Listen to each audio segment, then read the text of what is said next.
to start really understanding that we are a community, that we are family.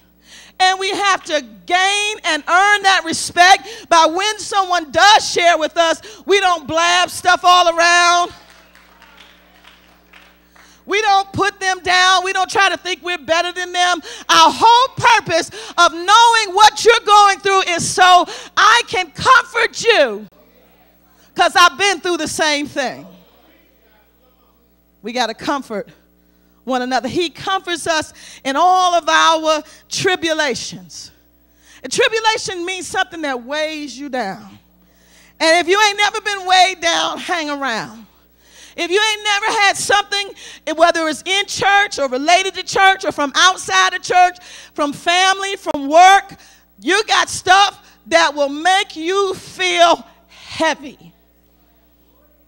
And God has to comfort us. And so you got to look and say, because you can only give what you have received.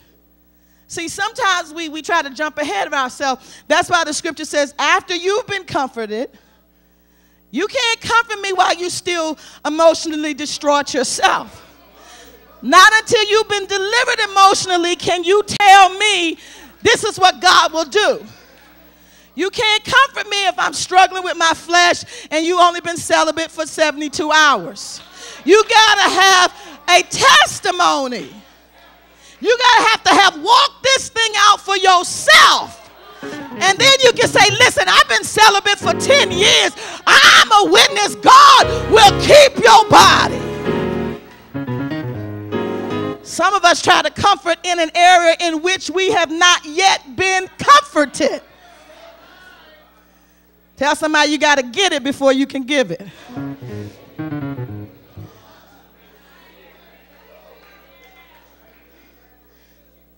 Because there's no better person, and I'm not saying you can't witness to God's goodness in areas that which you've had no experience. Certainly you can. But I'm telling you, there's a difference of somebody who looks me face to face and say, I've been where you are. I've felt this. I've had that pain. And I can tell you God brought me out of it. And then you comfort them with the same comfort that you receive. So what have you been through? Whether it's been some of us, it's been the death of a child. Some people have lost a parent. There's been painful divorces, miscarriages. We've been terminated from jobs after 25 years of faithful service. We've had broken engagements. We've had word of terminal illnesses. We've had tragedies and traumas and crises. And in those, we have experienced the comfort of God. And so what you're able to do then, how did God comfort you? When you lost a parent, when you lost a loved one, you're supposed to be able to say, this is how God comforted me. Was it a passage of scripture? Was it a song? Was it a word he spoke to your spirit? How did he comfort you? How did you make it through that test? Because when I know how you made it, then I know I can make it. So we need to be able to share what we have experienced. How did God comfort you? How did you make it? Because, see, we all understand pain. And pain is no fun. And yet there's not one of us who can escape it. If we live this life, we're going to experience some things in life that we don't like. I don't care how saved you are. I don't care what title you have behind your name. I don't care none of that. It doesn't matter. Sickness will try to find you. Loss will find you. Heartbreak will find you.